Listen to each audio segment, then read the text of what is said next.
Philippians 1. This letter is from Paul and Timothy, slaves of the Messiah Immanuel. I am writing to all of Elohim's holy people in Philippi who belong to the Messiah Immanuel, including the church leaders and deacons. May Elohim our Father and the Master Immanuel, the Messiah, give you grace and peace.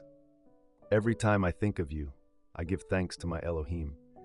Whenever I pray, I make my requests for all of you with joy, for you have been my partners in spreading the good news about the Messiah from the time you first heard it until now. And I am certain that Elohim, who began the good work within you, will continue his work until it is finally finished on the day when the Messiah Immanuel returns. So it is right that I should feel as I do about all of you, for you have a special place in my heart. You share with me the special favor of Elohim, both in my imprisonment and in defending and confirming the truth of the good news. Elohim knows how much I love you and long for you with the tender compassion of the Messiah Immanuel. I pray that your love will overflow more and more, and that you will keep on growing in knowledge and understanding. For I want you to understand what really matters, so that you may live pure and blameless lives until the day of the Messiah's return. May you always be filled with the fruit of your salvation, the righteous character produced in your life by Immanuel the Messiah, for this will bring much glory and praise to Elohim. And I want you to know, my dear brothers and sisters, that everything that has happened to me here has helped to spread the good news. For everyone here, including the whole palace guard, knows that I am in chains because of the Messiah. And because of my imprisonment, most of the believers here have gained confidence and boldly speak Elohim's message without fear. It's true that some are preaching out of jealousy and rivalry, but others preach about the Messiah with pure motives. They preach because they love me, for they know I have been appointed to defend the good news. Those others do not have pure motives as they preach about the Messiah. They preach with selfish ambition, not sincerely, intending to make my chains more painful to me. But that doesn't matter. Whether their motives are false or genuine, the message about the Messiah is being preached either way, so I rejoice, and I will continue to rejoice. For I know that as you pray for me in the spirit of Immanuel, the Messiah helps me, this will lead to my deliverance. For I fully expect and hope that I will never be ashamed, but that I will continue to be bold for the Messiah, as I have been in the past. And I trust that my life will bring honor to the Messiah whether I live or die. For to me, living means living for the Messiah, and dying is even better. But if I live, I can do more fruitful work for the Messiah. So I really don't know which is better. I'm torn between two desires. I long to go and be with the Messiah, which would be far better for me.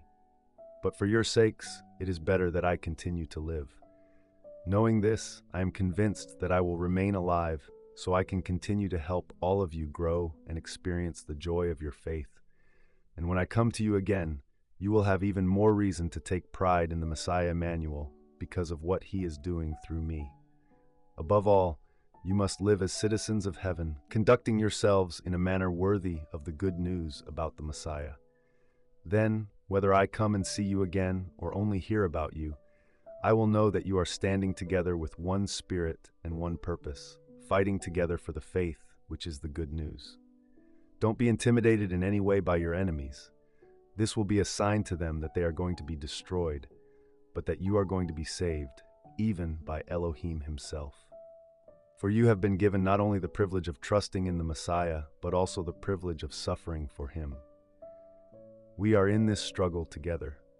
You have seen my struggle in the past, and you know that I am still in the midst of it.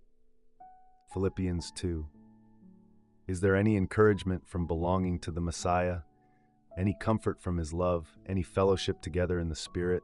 Are your hearts tender and compassionate? Then make me truly happy by agreeing wholeheartedly with each other, loving one another, and working together with one mind and purpose. Don't be selfish. Don't try to impress others. Be humble, thinking of others as better than yourselves. Don't look out only for your own interests, but take an interest in others too. You must have the same attitude that the Messiah Immanuel had. Though he was Elohim, he did not think of equality with Elohim as something to cling to. Instead, he gave up his divine privileges. He took the humble position of a slave and was born as a human being. When he appeared in human form, he humbled himself in obedience to Elohim and died a criminal's death on a cross. Therefore, Elohim elevated him to the place of highest honor and gave him the name above all other names, that at the name of Immanuel every knee should bow, in heaven and on earth and under the earth, and every tongue declare that Immanuel the Messiah is Master, to the glory of Elohim the Father. Dear friends, you always followed my instructions when I was with you, and now that I am away, it is even more important. Work hard to show the results of your salvation, obeying Elohim with deep reverence and fear. For Elohim is working in you, giving you the desire and the power to do what pleases him. Do everything without complaining and arguing, so that no one can criticize you. Live clean, innocent lives as children of Elohim, shining like bright lights in a world full of crooked and perverse people. Hold firmly to the word of life. Then, on the day of the Messiah's return, I will be proud that I did not run the race in vain, and that my work was not useless. But I will rejoice even if I lose my life, pouring it out like a liquid offering to Elohim, just like your faithful service is an offering to Elohim. And I want all of you to share that joy. Yes, you should rejoice, and I will share your joy. If the Master Immanuel is willing, I hope to send Timothy to you soon for a visit. Then he can cheer me up by telling me how you are getting along. I have no one else like Timothy, who genuinely cares about your welfare. All the others care only for themselves and not for what matters to Immanuel the Messiah. But you know how Timothy has proved himself. Like a son with his father, he has served with me in preaching the good news. I hope to send him to you just as soon as I find out what is going to happen to me here. And I have confidence from the Master that I myself will come to see you soon. Meanwhile, I thought I should send Epaphroditus back to you. He is a true brother, co-worker, and fellow soldier, and he was your messenger to help me in my need. I am sending him because he has been longing to see you, and he was very distressed that you heard he was ill. And he certainly was ill. In fact, he almost died. But Elohim had mercy on him, and also on me, so that I would not have one sorrow after another. So I am all the more anxious to send him back to you, for I know you will be glad to see him, and then I will not be so worried about you. Welcome him in the Master's love and with great joy, and give him the honor that people like him deserve. For he risked his life for the work of the Messiah, and he was at the point of death while doing for me what you couldn't do from far away. Philippians 3. Whatever happens, my dear brothers and sisters, rejoice in the Master. I never get tired of telling you these things, and I do it to safeguard your faith. Watch out for those dogs, those people who do evil, those mutilators who say you must be circumcised to be saved. For we who worship by the Spirit of Elohim are the ones who are truly circumcised. We rely on what the Messiah Immanuel has done for us. We put no confidence in human effort, though I could have confidence in my own effort if anyone could. Indeed, if others have reason for confidence in their own efforts, I have even more. I was circumcised when I was 8 days old. I am a pure-blooded citizen of Israel and a member of the tribe of Benjamin, a real Hebrew if there ever was one. I was a member of the Pharisees, who demand the strictest obedience to the Jewish law. I was so zealous that I harshly persecuted the church. And as for righteousness, I obeyed the law without fault. I once thought these things were valuable, but now I consider them worthless because of what the Messiah has done. Yes, everything else is worthless when compared with the infinite value of knowing the Messiah Immanuel, my Master. For his sake, I have discarded everything else, counting it all as garbage, so that I could gain the Messiah and become one with him. I no longer count on my own righteousness through obeying the law. Rather, I become righteous through faith in the Messiah. For Elohim's way of making us right with himself depends on faith. I want to know the Messiah and experience the mighty power that raised him from the dead. I want to suffer with him, sharing in his death, so that one way or another I will experience the resurrection from the dead.